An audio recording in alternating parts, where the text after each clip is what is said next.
Liana. How are you today? Well, I'm so happy to see you. But it's not because I like you. I don't know you. It's just in general, I don't like people. But yesterday, at the same time, I was in Fort Lauderdale, Florida. And I was trying to escape the Trump land.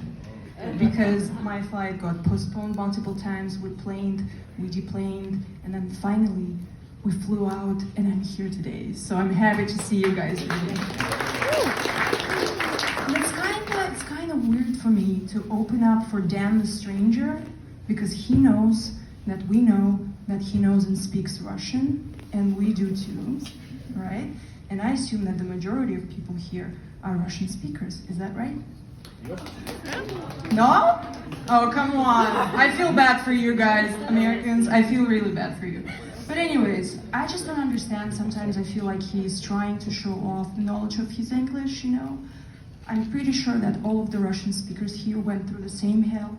12 tenses, present simple, present continuous, present perfect continuous, articles, AD. You know the drill. And then my teacher of English, she was like, Liana, do you know the difference between you and the English language? I'm like, no, I don't know, and I do not want to know. And she's like, well, English has 4 futures, and you have none. I'm like, fuck you, old I didn't say that. Yeah, I did not say that, but, you know, it is what it is. By the way, I want to know how many non-Russian speakers here. Can you guys clap? That's like 50-50, I guess. I was not prepared for that. And again, I feel bad for you because, you know, in every group of Russian-speaking friends, there's always a person, a she, we usually call her Sveta or Lena, who brings her American husband or American boyfriend to the all Russian, pure Russian-speaking party. And I'm like, why the fuck are you torturing him, Lena? Why? It's turned on, he gets hard, and then he probably hopes to have some action after that, but no, because she kills his wife by one sentence. Honey, here, eat more холодец. You know it's good for your brain. By the way, who doesn't know what холодец is here? Just clap. Okay. Good for you, I gotta tell you. Холодец is a national dish.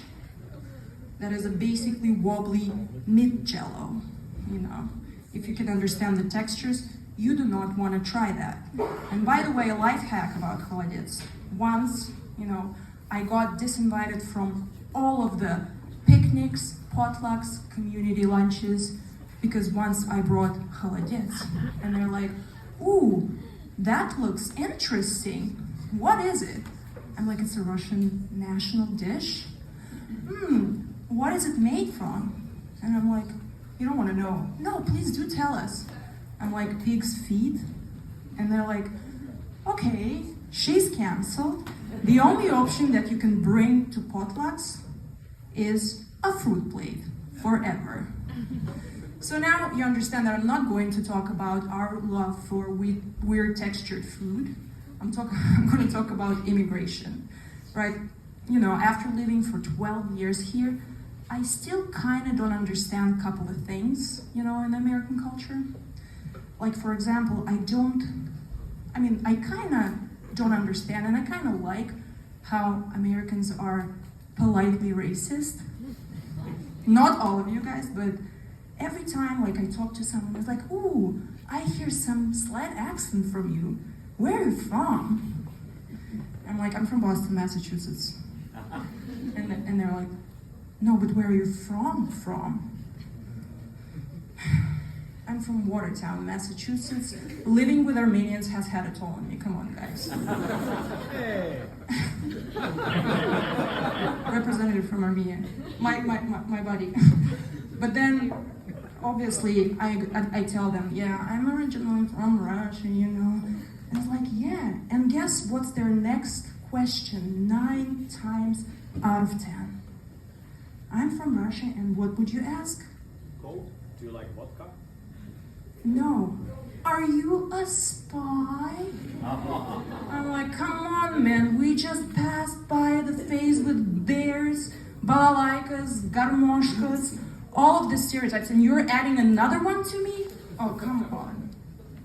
Also, I don't quite understand why Americans ask what part of Russia I'm from. At first, I try to explain, well, you know, I come from a very small region in the middle of Russia, you know, a town called Ufa, right in the heart of Ural Mountains. And they're like, oh, that's cool, that's cute. And then the next day, the same person is asking me, so how is your family in St. Petersburg? I'm like, I don't know. Maybe it's just because I don't have family in St. Petersburg, you know? It's like, And then I understand that it's all part of small talk, right? We're talking about kids, sports, families, wives, and then right away, okay, back to the rectal exam page. Bend over and get back to work. I'm like, okay, fine, thanks. Also, as a person from Russia originally, I love winters. Do you guys like winters? Yeah, winters are fun. They're not that freezing as, you know, in Siberia and all of the cold regions.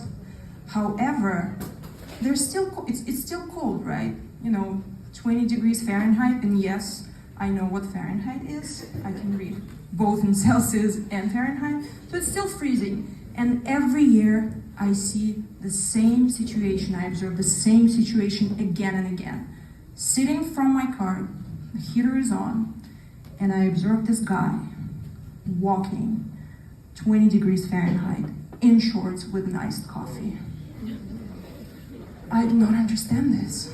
I'm like, what the fuck is happening in your head? I can hear your balls jingling in the cold. So I'm like, let's rename that song, Jingle Bells, to Jingle Balls. Come on, man. And they're like, okay, well, I cannot imagine myself wearing shorts in that cold weather. No.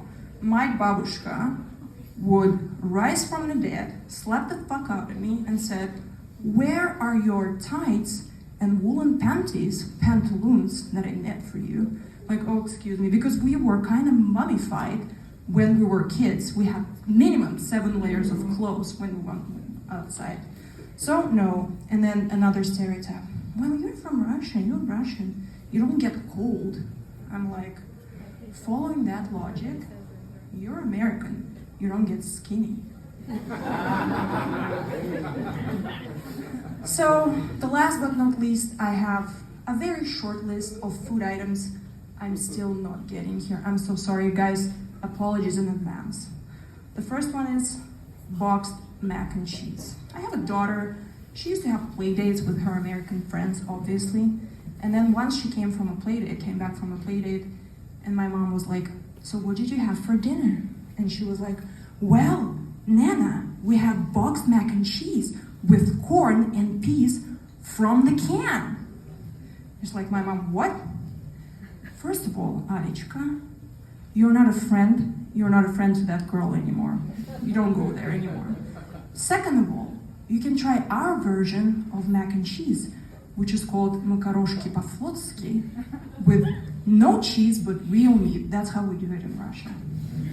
So the second item, I know that's going to be hard for you guys. I cannot understand the concept of an Oreo cookie. I can't.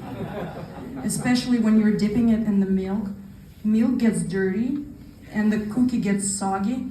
And I'm like, what the fuck? It's just not working out for me. I don't understand that. So the third one is kind of okay. I'm okay with this. I'm okay with the third one. It's iced coffee and iced tea.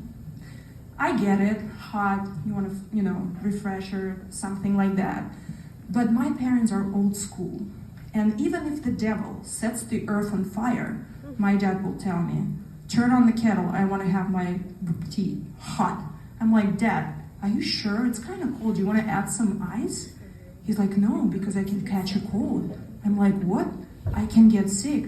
I'm like, you mean mentally? Because it's like 100 degrees outside, Fahrenheit, obviously. So, I understand that we all have our differences, different cultures. But hey, we bring our culture to this beautiful country, and it's called diversity. At the end of the day, we're all alike, and we're all human, except for that psycho in shorts in winter. Thank you very much. And now, everybody, please welcome all the way from Barcelona, Spain, Dan the Stranger.